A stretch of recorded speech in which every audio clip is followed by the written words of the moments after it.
Welcome to WIDA Webinars. This is a free virtual learning opportunity that offers educators insights and resources on a variety of topics relevant to educators of multilingual learners. In this webinar, you'll hear from WIDA's expert staff and researchers. If you want to be notified about upcoming WIDA webinars, sign up for our newsletters at wida.wisc.edu/news. Also, please be aware by participating in this event, you have agreed not to capture, save, record, share, or post the contents of this webinar without WIDA's expressed permission.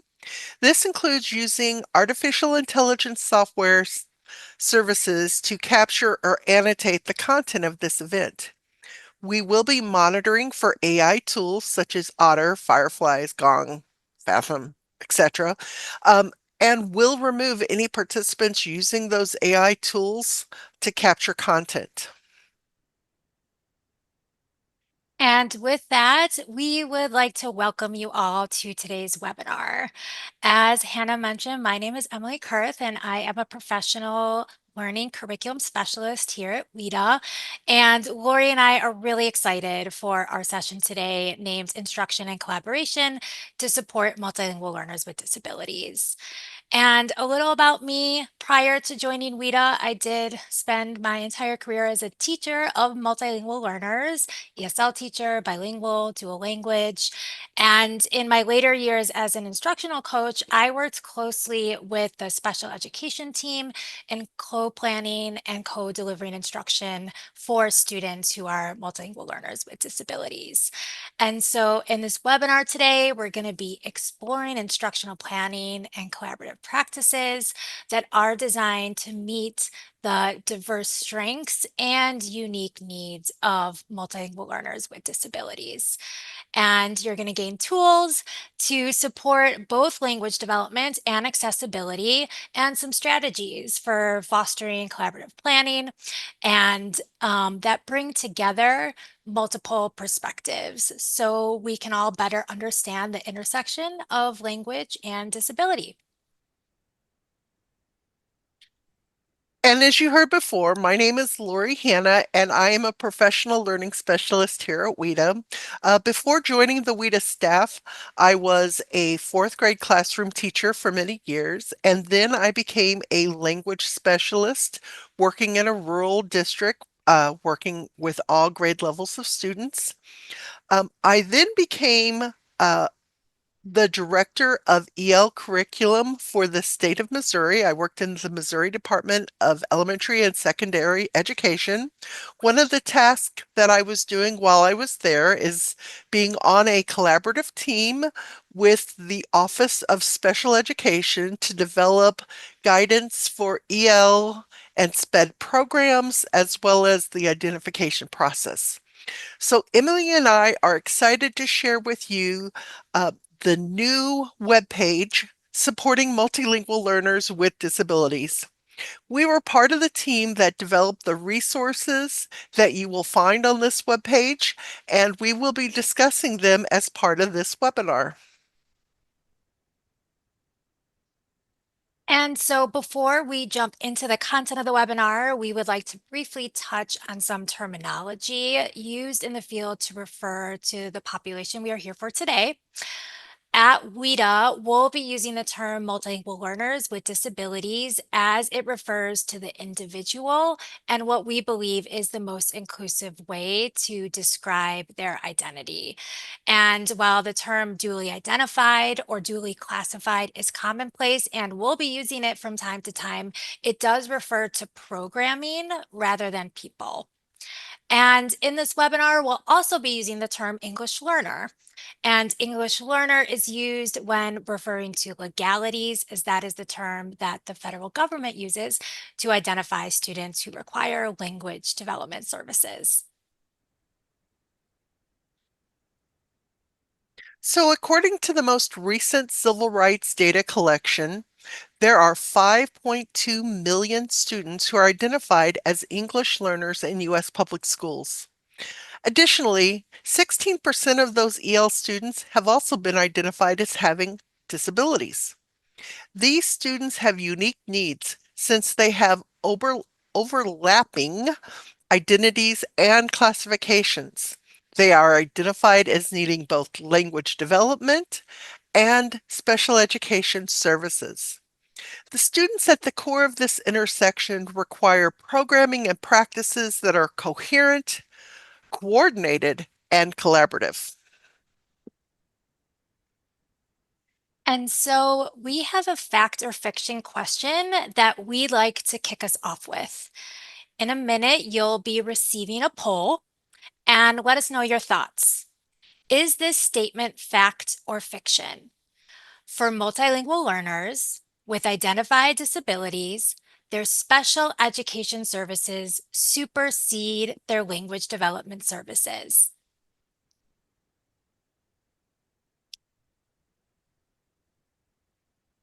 Love to hear your thoughts. Put your idea in the chat. Is this fact or fiction?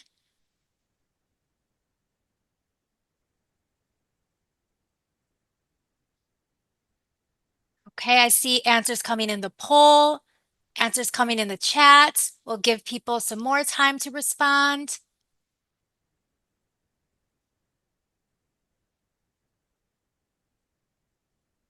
Okay, Fatima, can we end the poll and show the results?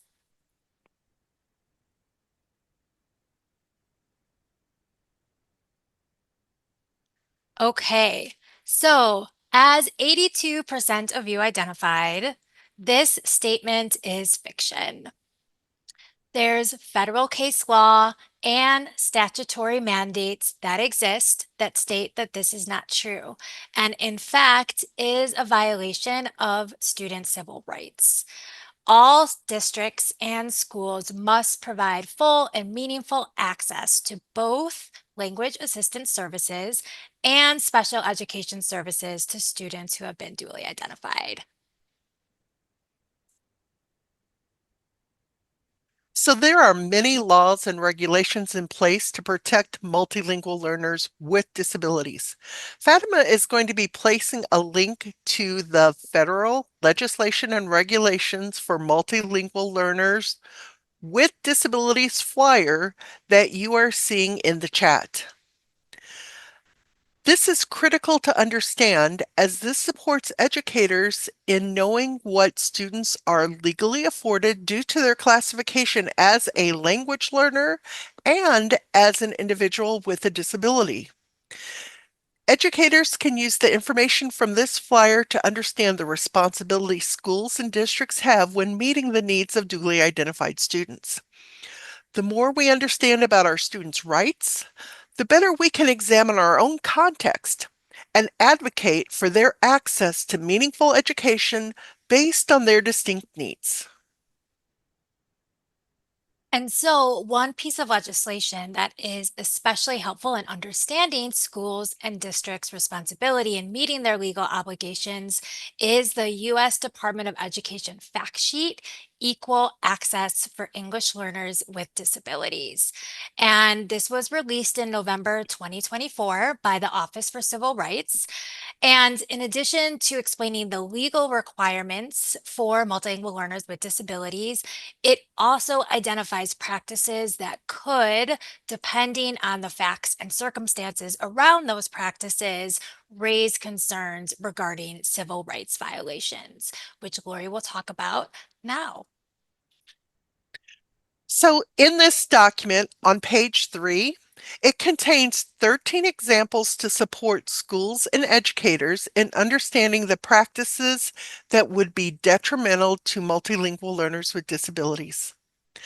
These topics range from the evaluation procedures to language considerations for parents and the students who are English learners.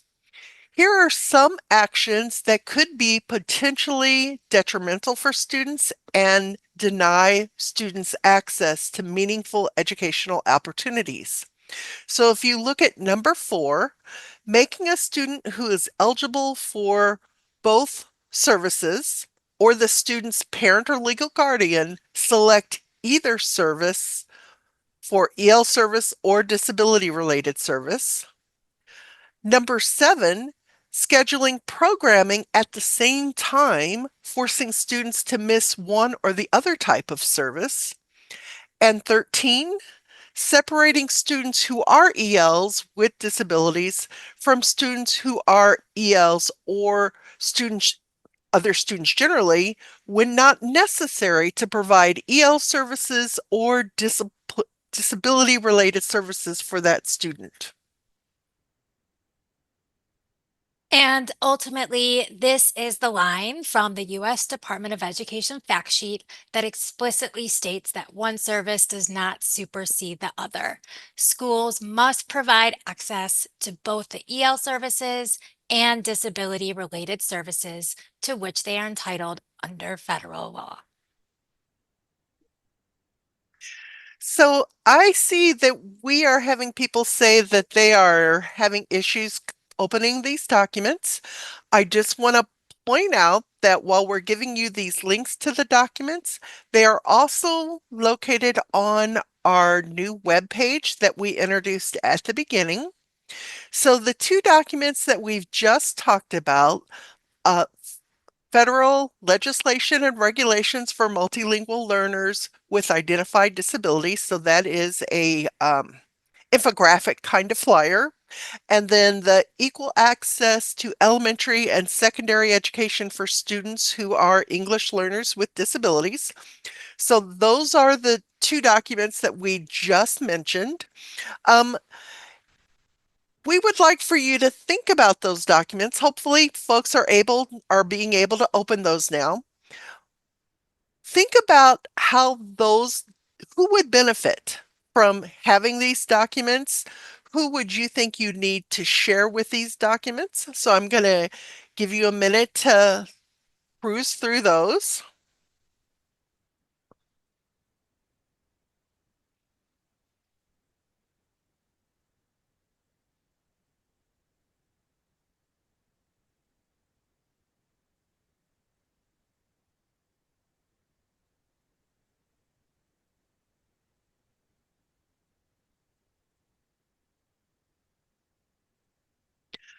So we're going to ask you all to either share an emoji about your thoughts about these documents, or you can actually share your thoughts. And if you have any questions about these specific resources, if you would go ahead and add those questions in the chat box.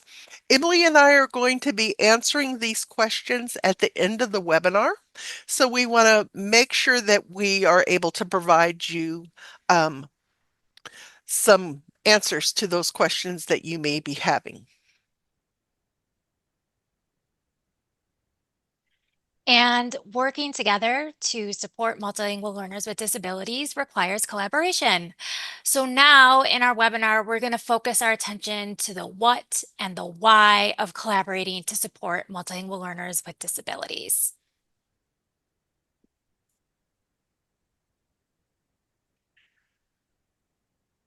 So collaboration must begin with the team whose job is to first make the placement decisions and then later on annually think about where the student is and where the student needs to go further. So the USDE fact sheet is, we just referenced that document, explicitly states the importance of a variety of sources.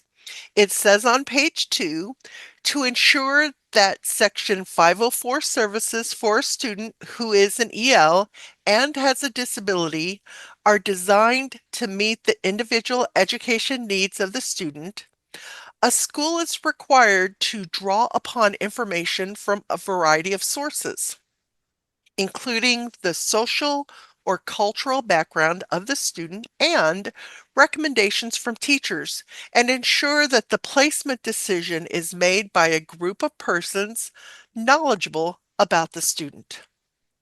So as we think about this quote, we need to consider our language specialist.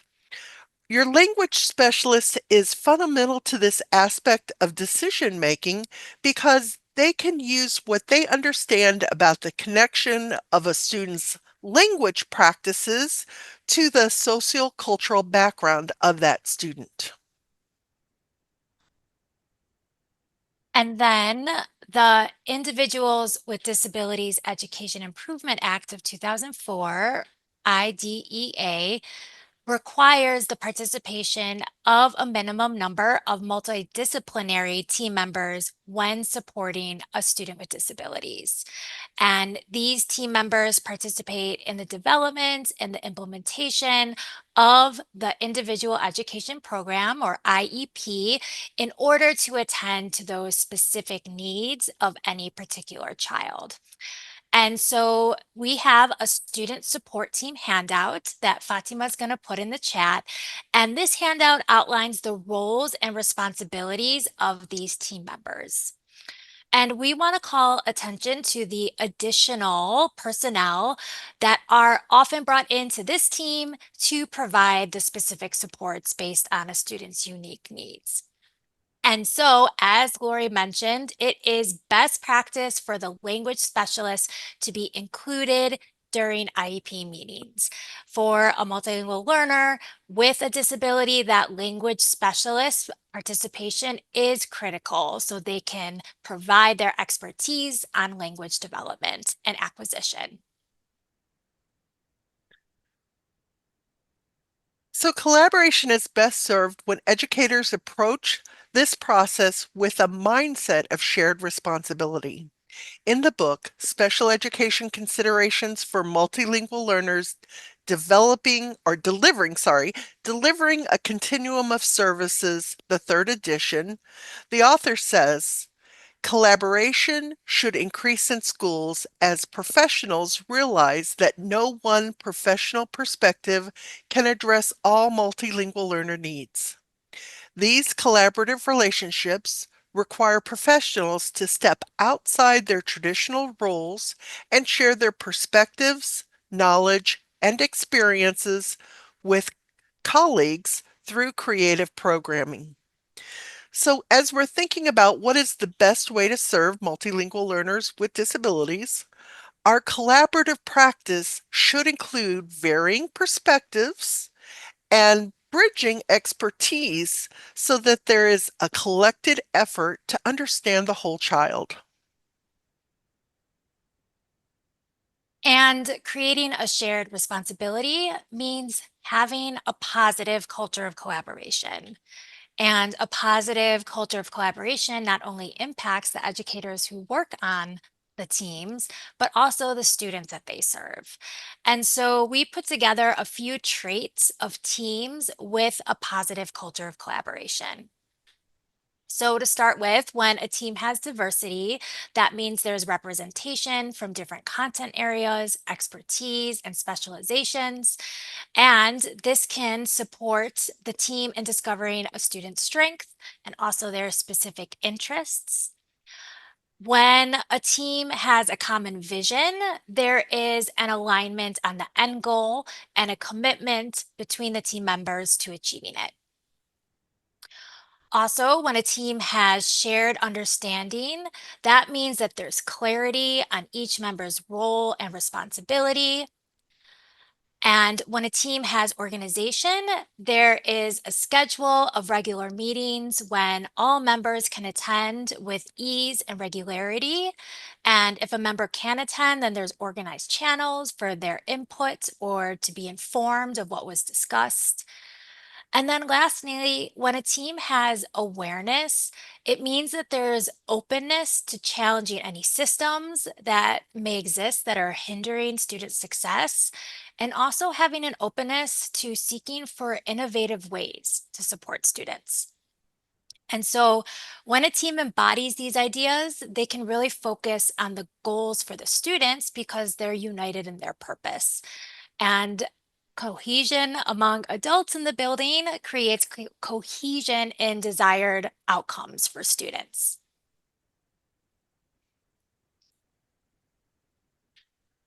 One of the questions we had when we were developing our webpage was, what creates positive outcomes when collaborating for multilingual learners with disabilities? We partnered with Desi Pena, a bilingual speech pathologist, and she shared the following tips for educator teams. First, to create positive outcomes for multilingual learners with disabilities, you have to establish coordinated and interdisciplinary collaboration. You must also invite and gather multiple perspectives from your team members to understand the whole child. Then you must promote an asset-based mindset with your colleagues to ensure that the team is building on what the student can do. And finally, as a team, you must recognize that families are a fund of knowledge.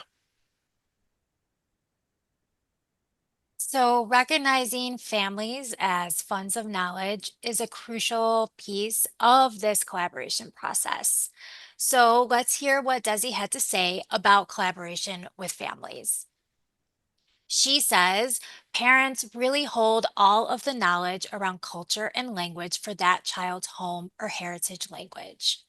So, it's really important to make sure that we know what are the contexts in which that child is using that language. What percent of the time are they using that language? Are they mostly using it in an expressive manner, in a receptive manner? How is it that they are communicating at home?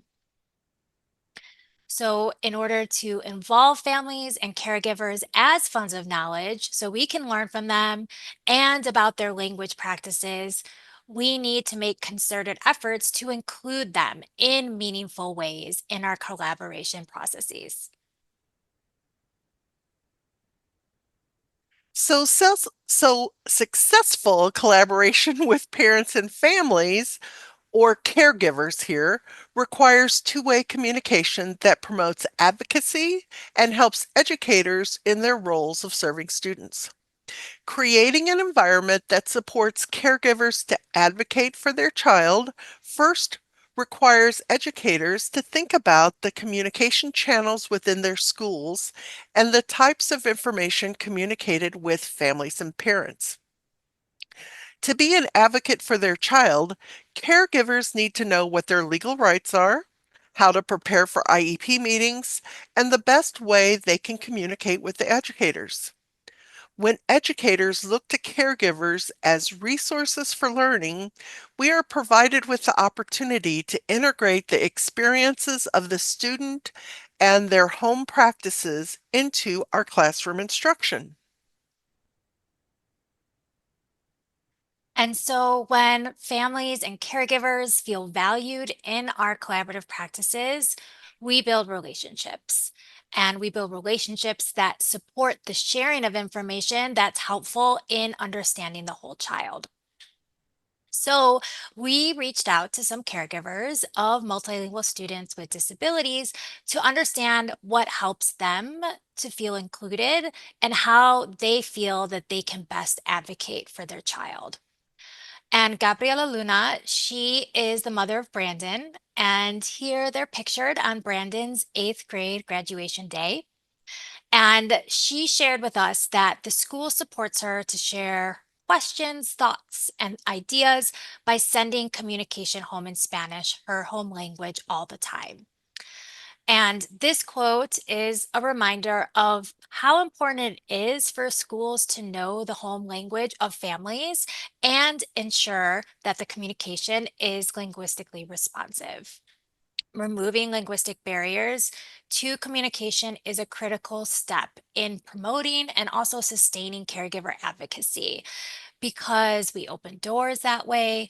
We send the message to caregivers that communication with them is valued. So here you see Pedro. He is a second grader who is a multilingual learner with a disability. We asked Vernice Mendez, the family member of Pedro, how does the school support you to advocate for your child? She says that they explain all the services they provide in deep detail. And when she doesn't understand, they explain further. This quote reminds us of how important it is to have these clear channels of communication and a healthy culture of collaboration to support caregivers to ask for clarity and to speak up when they don't understand. Sharing and providing information is the first step, but an ongoing dialogue and discussion is what ensures that caregivers are able to adequately advocate for their child. When caregivers deeply understand the students, services, and programs, they can be better informed, and they can inform the teacher of the practices, the tools, and resources to use at the school that support the student. So, we just reviewed how critical the perspective of families and caregivers are in understanding the whole child, since a student's experiences in school do not occur in a vacuum. In fact, the way they experience their schooling is greatly impacted by their home and community values and experiences, also their disability, their languages, and their academic skills, which includes their background knowledge and previous learning experiences. And the graphic that you are seeing on the screen is part of a resource we have that's called the Information Collection Tool. And in this graphic, you'll notice that disability, language, and academic engagement are situated within the larger green rectangle of home and community. And here, home and community is referring to the students' home and community values, shared experiences, the traditions, cultures, and their identities. And the more that we know about our students in these areas, the better we can plan our units and our lessons and our activities that build on the identities, values, and experiences. And in doing so, we build a sense of belonging in the school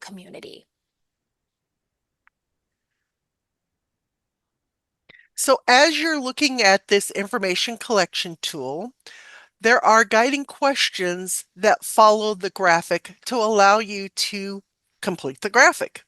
These questions are designed to help educators think more deeply about their student by focusing on each area and how those areas intersect with the others. These prompts within each section can guide us to better understand what it is we know about our students, what we don't know about them, and the things we discover about who they are as individuals and learners. The goal of this tool is to support you and your collaborative teams in thinking more deeply on how the different characteristics of the student can be uncovered when we ask probing questions from different angles. We want you to know that this tool is flexible and is meant to be adapted.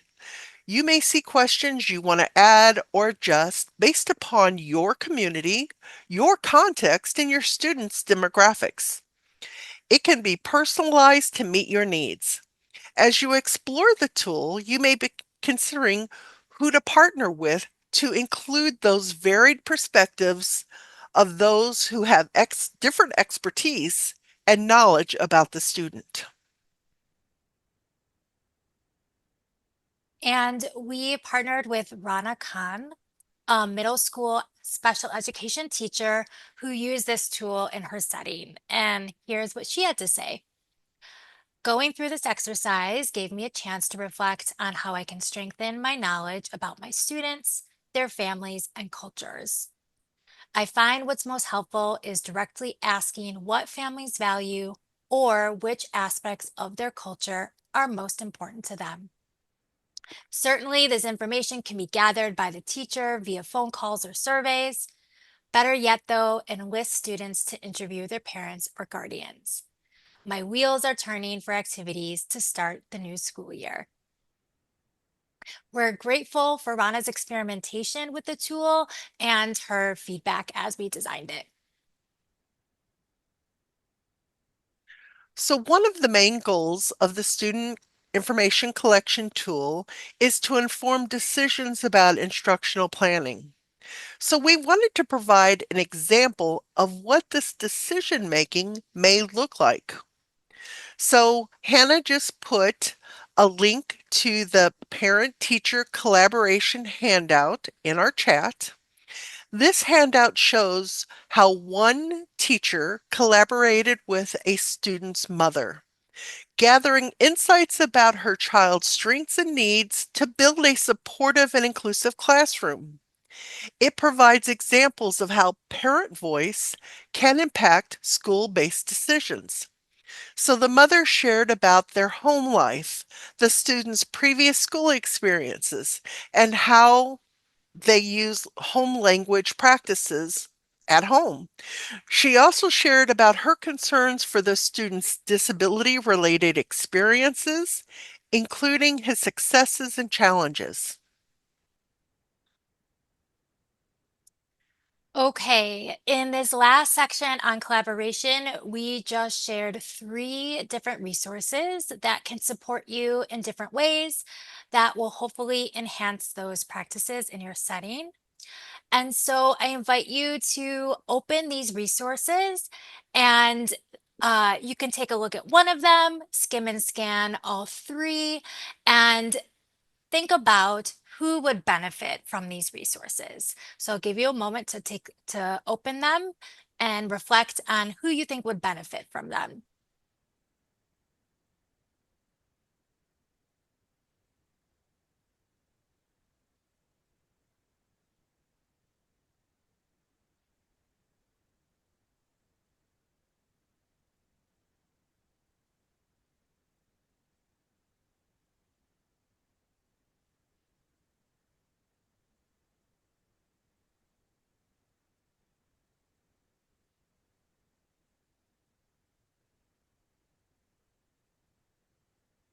I know that was a very short time, and hopefully you can bookmark these for later if you're intrigued. But if you would like to share an initial response with an emoji of any thoughts you have about these resources, or again, any questions for our Q&A session, please do so in the chat.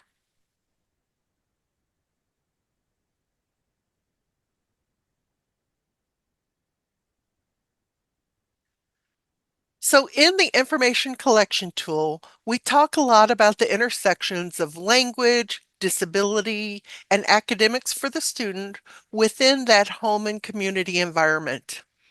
To consider all these different angles in our instruction, we must collaborate. When we shift our thinking to instructional planning, students who are multilingual learners with disabilities need thoughtful design for explicit language learning and intentional choices on scaffolding practices that support their individual needs.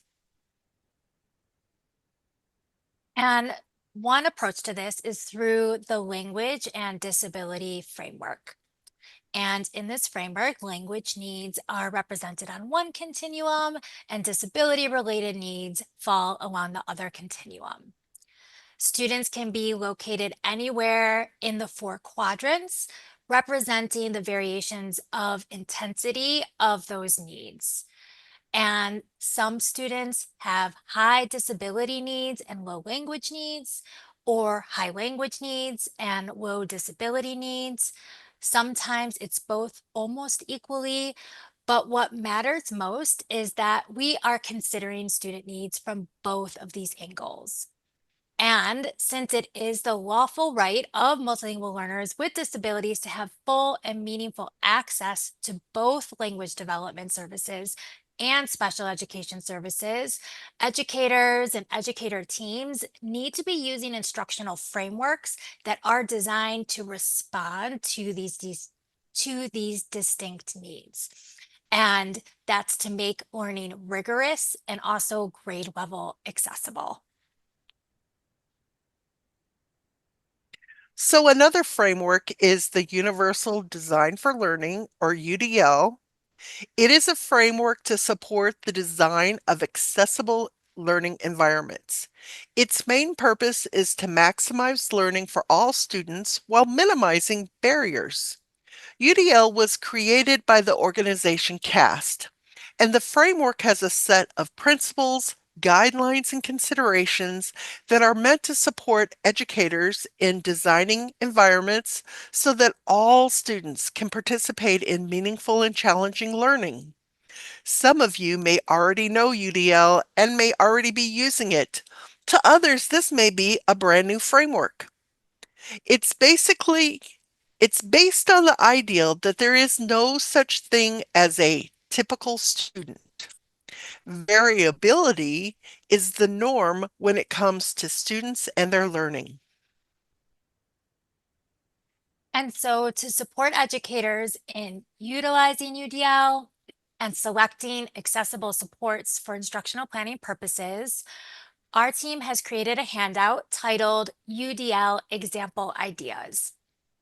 And this link will be dropped in the chat. And this handout provides a list of all the considerations within the UDL framework. It links directly to the CAST website, and it highlights example ideas from the framework that are especially relevant for supporting multilingual learners. And we want to be clear that all guidelines and considerations in UDL are helpful in creating accessible learning environments for multilingual learners to thrive. We created this handout to place focus on certain considerations that will elevate the strengths of multilingual learners. So universal design for learning is beneficial to all learners, but especially multilingual learners with disabilities, due to its ability to facilitate the use of access points. In the book, Collaboration for Multilingual Learners with Exceptionalities, the authors say access points can be conceptualized as gateways to the core intent of the grade and age-appropriate standards that apply to all students in the same grade. The term access point is often used in relation to students with exceptionalities to help educators teach their curriculum without compromising rigor. In terms of instruction, access points may differ for all students. So by applying the considerations outlined in the UDL example ideals chart, we can design units and lessons that support our students in accessing, grade level curriculum by using access points, and by using access points, we can maintain rigor so that multilingual learners with disabilities can thrive in instructional settings. So let's imagine how these ideas look in practice. Um, we're going to examine some of these ideas in the context of Rana's classroom. And she uses these ideas, the UDL principles and guidelines and access points in her 7th and 8th grade ELA classroom, as her goal, as she states, is always building student independence. So we asked her how she does this, and she said by teaching students how to use tools embedded within their school issued devices to read text and compose and edit their writing, by incorporating audio or video in a lesson, and by turning on subtitles in a student's home language, and then also by using visual aids such as photographs, videos, emojis, diagrams, and real objects, as this helps to make learning less abstract. Rana also talks about using concise language and repetition, such as call and response, songs, rhymes, and getting creative with her students. She discusses chunking out information and instruction in digestible parts to allow students to gain deeper learning. She says that explicitly modeling learning tasks shows students the thinking process, and the importance of working through common errors together shows the cognitive lift. Finally, she says it's important to make an effort to create genuine connections to students' lives and experience and explicitly call out these connections. And If you want to understand how Rana uses these ideas in a specific lesson, we have a video on our brand new website where she reflects on her personal narratives unit. So in this video, you can see how she uses these tools and ideas within this lesson. And she also reflects on how the instructional supports made a difference to the multilingual learners in her classroom.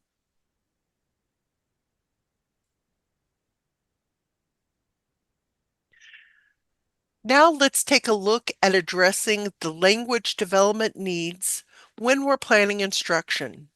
Understanding the cultural and linguistic aspects of the learning process and responding to those needs through instructional moves is essential when serving multilingual learners.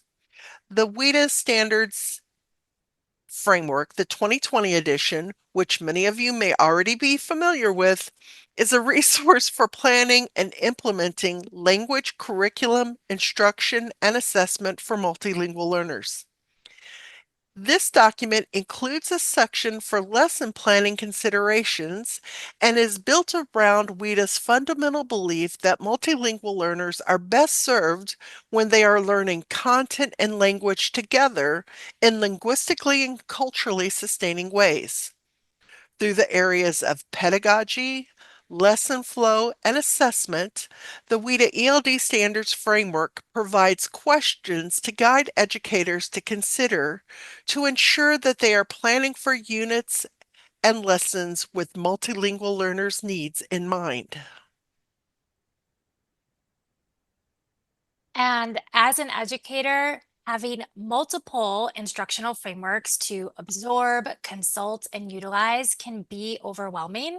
It is a lot to consider how UDL and WIDA ELD approaches fit together and translate to teacher action.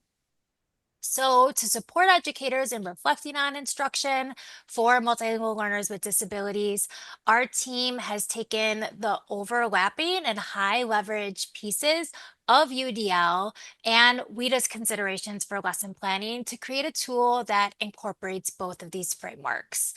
And the tool contains a sampling of strategies that you can consider as you plan your units and lessons.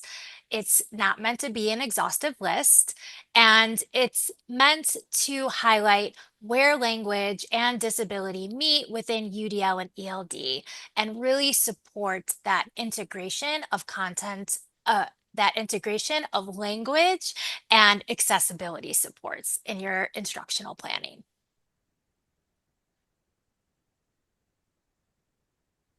So, as we are gearing up to close this webinar today, we want to end with discussing one of the most crucial components of serving multilingual learners with disabilities, which is the importance of an asset-based approach. The can-do philosophy is at the heart of everything we do at WIDA. By viewing culture and language as a valuable resource to be leveraged for schooling classroom life, we take a strengths-based approach to student learning. This mindset is incredibly important because all students, including multilingual learners with disabilities, have strengths, talents, and experiences to the learning environment. When we approach collaboration and instruction with this belief in mind and in our hearts, we break down barriers and silos that unite collective commitment that all students contribute meaningfully to a rich learning environment.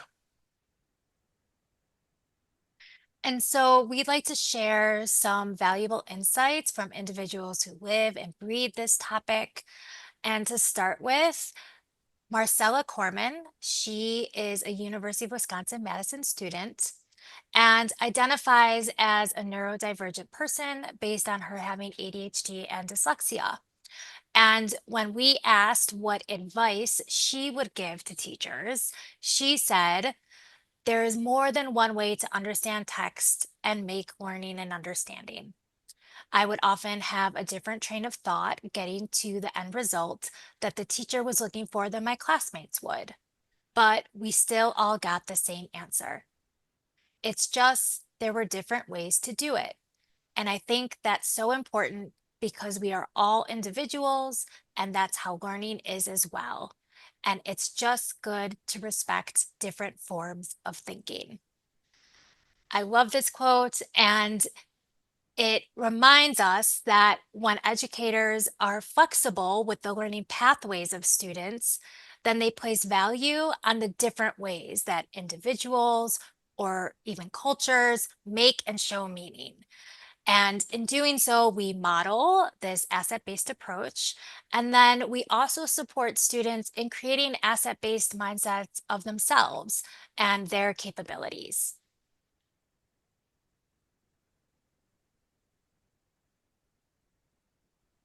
Another piece of valuable insight comes from Ludmilla Davison. She is a secondary special education teacher. She emphasizes the importance of educators maintaining a learner's mindset and being responsive to their collective contributions.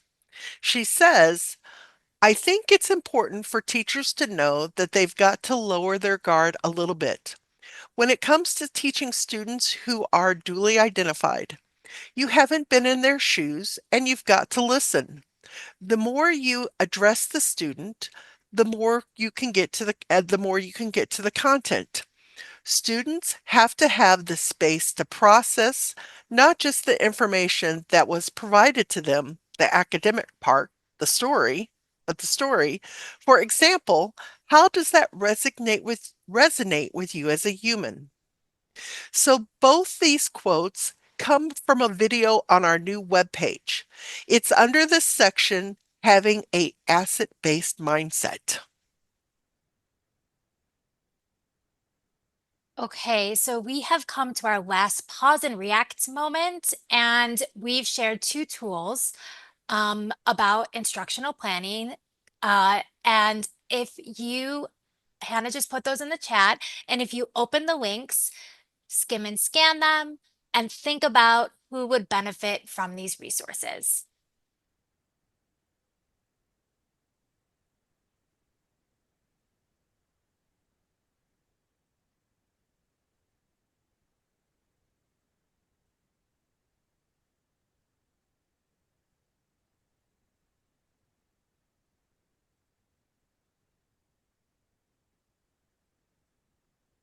And again, I know that was a quick reflection moment, but if you would like to share an initial response with an emoji, a thought in the chat, and also a question, we are approaching our Q&A session soon.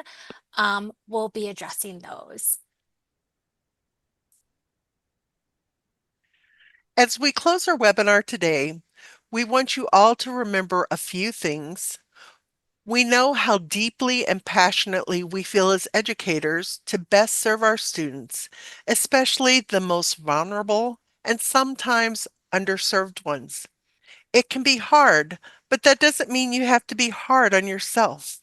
Isola Chepa, a bilingual program coordinator and special education teacher, has some parting words for us.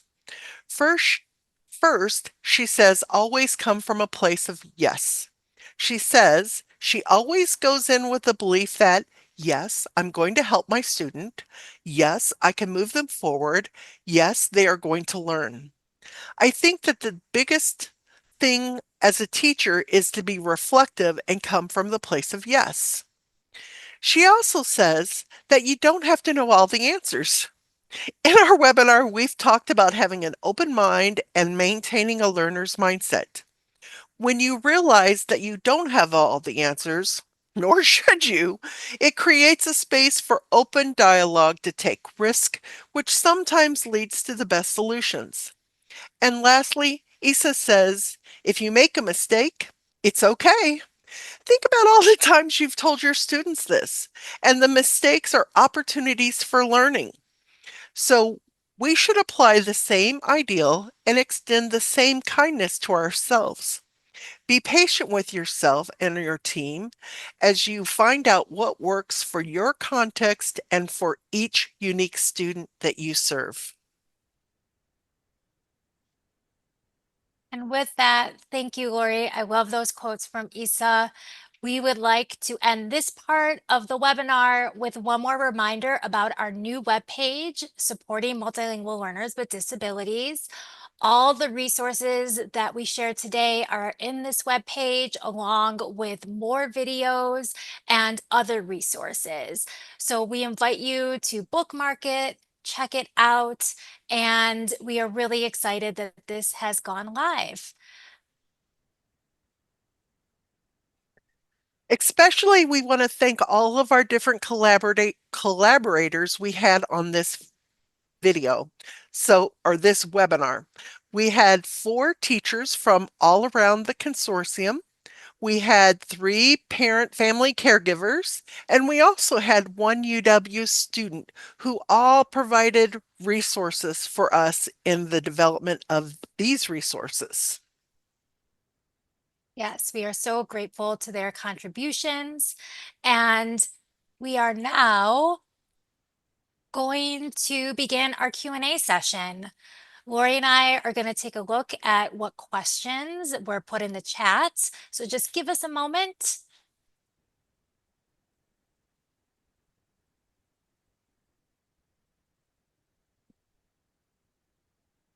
And thank you, everyone. I see a lot of thank yous coming through the chat. And I just want to say, if you are signing off right now, just thank you so much for attending.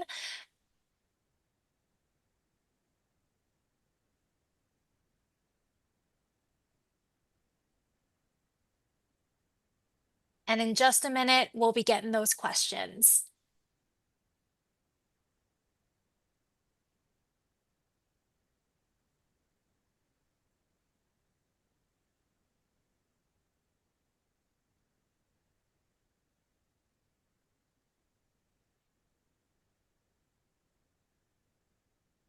Emily, do you see those questions? We dropped Yep. them to you. Yep. Okay. Yes. Now I see them.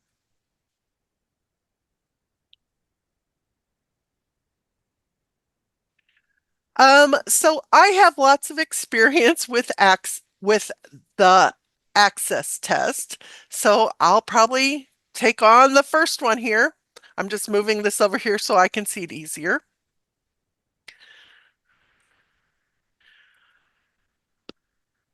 So one question is a waiver for the listening and speaking sections of Access for Ls with language disabilities. So this particular webinar was not addressing assessment things in per general, but there is always a way, if you have a student with a disability, that you're able to not assess a specific domain. So like if you have a student that is completely deaf, you could force submit the listening part of the Access online test, and then the student wouldn't have a score. There is work on developing um, composite scores without having all 4 domains of the test finished. Um, Whether there are waivers for this, that would be something that would be state specific, I believe.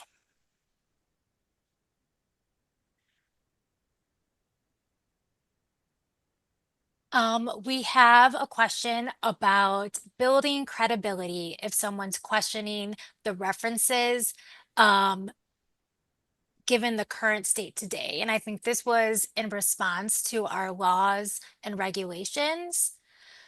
So I can go ahead and share that the federal cases and statutory mandates that are built upon that guidance have not changed. The Civil Rights Act of 1964, the Section 504 of the Rehabilitation Act of 1973, those are Supreme Court cases and are the foundation of policy guidance that are at the heart of those.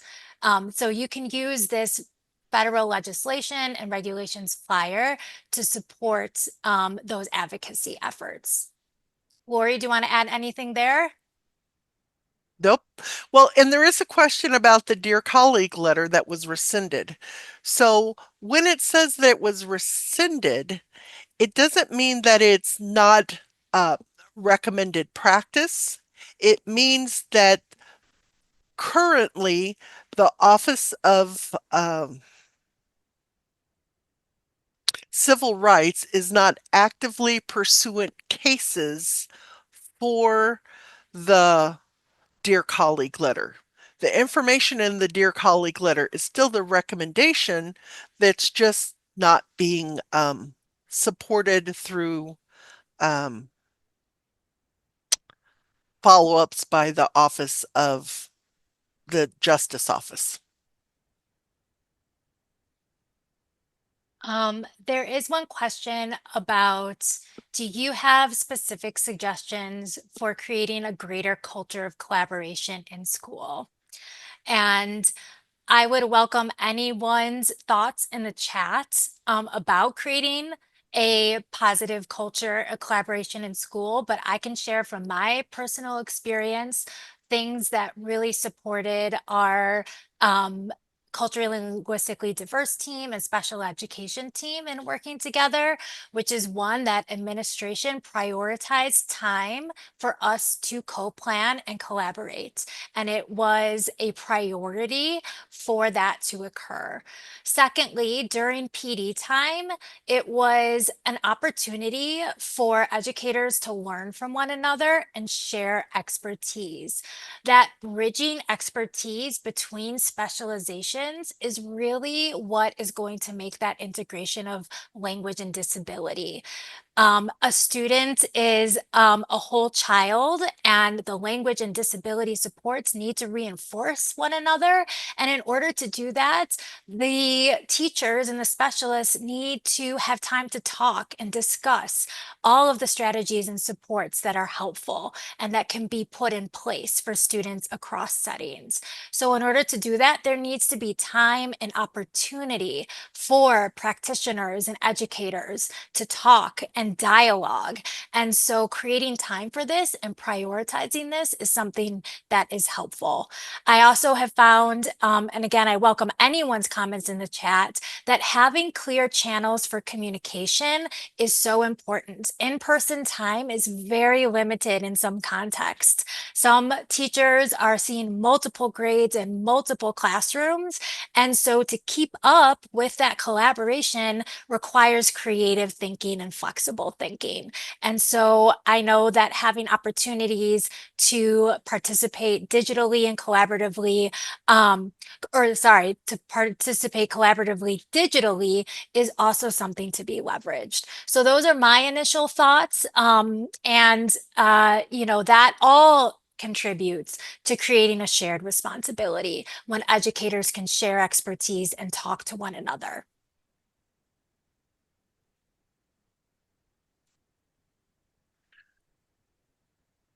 Emily, Yes. while I answer a couple questions, could you Mhm. put the names of the books Yes, I can. in there? All right, so I'm going to tackle some of these screening and assessment questions because this happens to be in my wheelhouse here.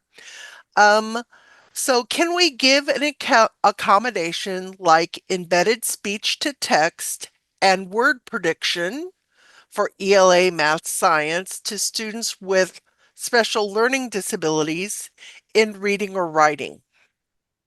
So I am not for certain if this accommodation is referring to during instruction or during an assessment.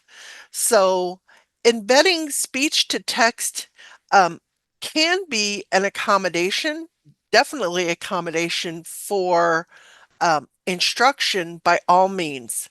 Depending on the assessment, you would have to look to see if that accommodation is a part of your listing of the accommodations that are allowed on either a content test or the Access for ELS assessment. So there would be a similar accommodation within Access for ELS where if the student uses speech to text as their means of writing, that would be considered their normal way for producing language. But again, students would have to have used this as a regular basis all the time as their normal accommodation. And it would also have to fit within whatever your specific state's accessibility and accommodations rules are. So I do see several things about, can we get these documents translated? We do not have these documents translated at this current time. I can let people know that that might be a desire for you. Here's a question. How do you screen entering kindergarten services who are nonverbal and have a cognitive disability? So our webinar was basically about, what do we know when we have a student that has an identified disability, and how do we provide instructional services for them? These questions about how do we identify students, those are all very state specific. So I am going to push that back for you to talk to your state education agency folks and your district folks, as in your particular districts and states. How do we do these screening pieces? Because that is a decision made at the state level.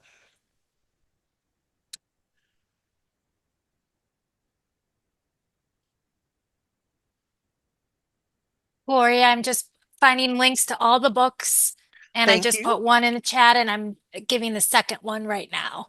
Okie dokie, I'm still looking. Okay. I'm looking first to see if there's any questions that don't relate to assessment. Is there any guidance in regarding to the service delivery model based upon the 4 quadrants of the language and disability framework? Ooh, I don't know that we have ever had this question. And again, this would be something we would have to send back to the states, because they would be the ones who would be providing your guidance and recommendation there. But service delivery model would be one of the things that are a part of IDEA, is that students receive services in the least restrictive environment. So that would be the first piece of that. Another piece is that students are receiving services by by educators that are highly qualified to work with those students. With that being said, we should be able from there be able to determine, based upon that individual student's needs, what would be the best model to provide for that student's needs, because the variability in students is humongous.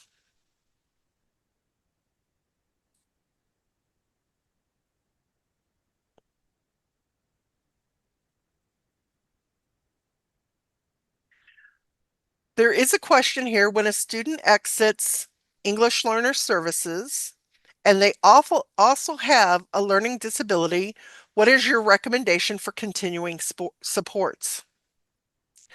So one thing is, if a student has an IEP, they're always going to be receiving the services that are identified within their IEP, whether those are language specific or disability specific. Students who are English learners that have exited English learner status are put on the monitoring list for multiple years. And during that time, you are making sure that the student is still maintaining their English proficiency without being assessed with the English proficiency assessments.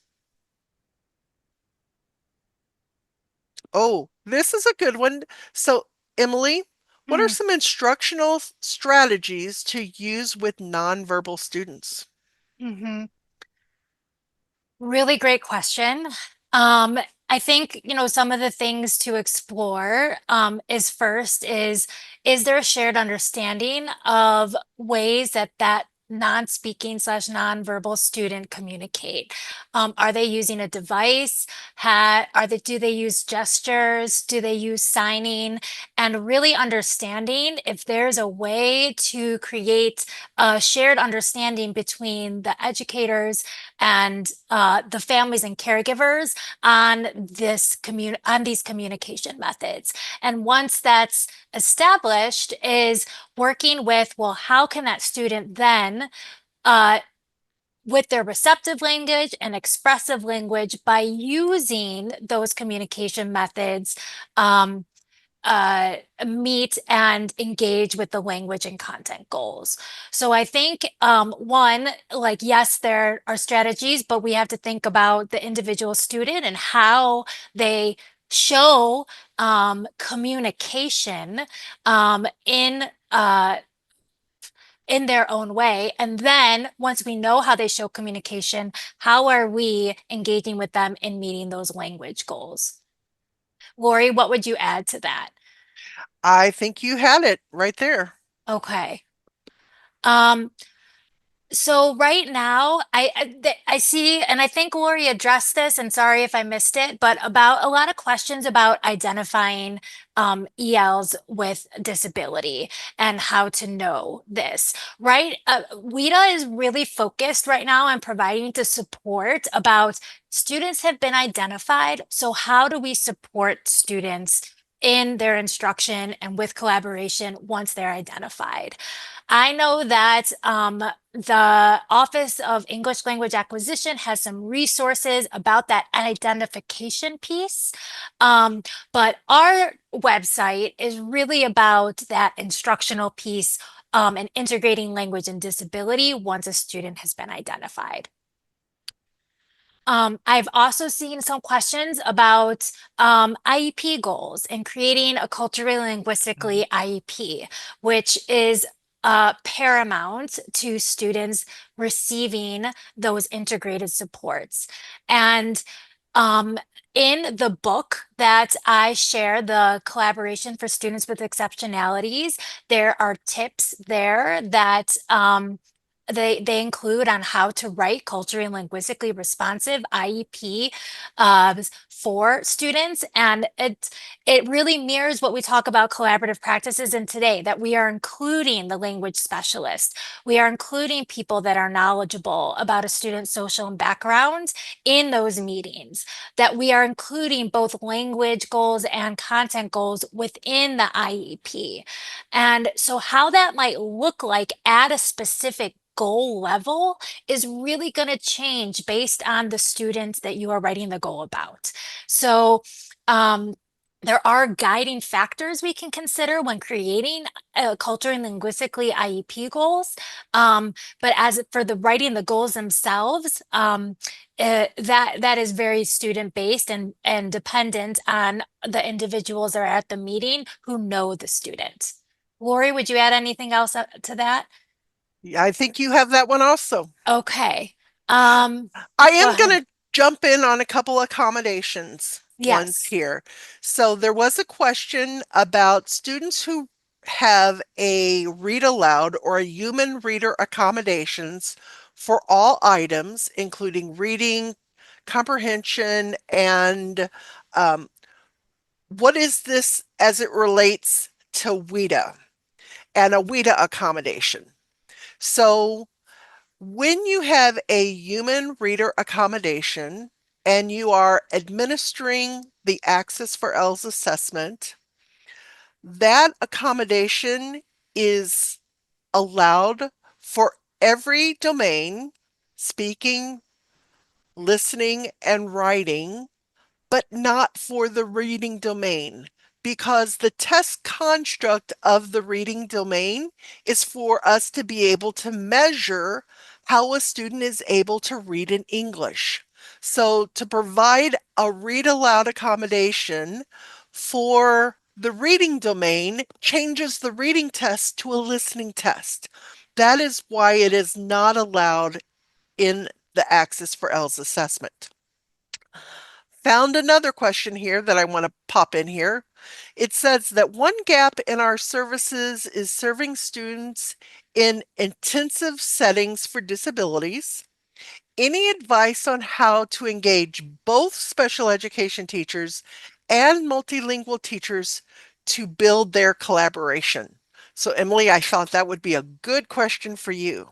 You know what? I was looking for a resource that I had mentioned, and it looks like I wasn't able to locate it. So can you please repeat that? Oh, I'm sorry. That's Okay. okay. One gap in our services is serving students in intensive settings for disabilities. Any advice on how to engage both special education teachers and multilingual teachers to build their collaboration? Yeah, I mean, as I mentioned before, I think, prioritizing time, sharing resources where you can just start to have a dialogue about um, the expertise that each teacher and practitioner hold, and then also having those student-centered conversations about what is exactly is that you're seeing that the student needs and advocating for that and looking for those resources and bringing in an individual who might have insight and advocating to your leadership about what you need to best serve the students. Really, that advocating piece is really important so that time and effort can be given to the teachers and educators who need it to collaborate to really strengthen their expertise. I think that that was a really good question. I would maybe be curious about more specifics about that scenario, but hopefully that was helpful. And I know that we're wrapping up soon, so if we want to answer maybe one more question.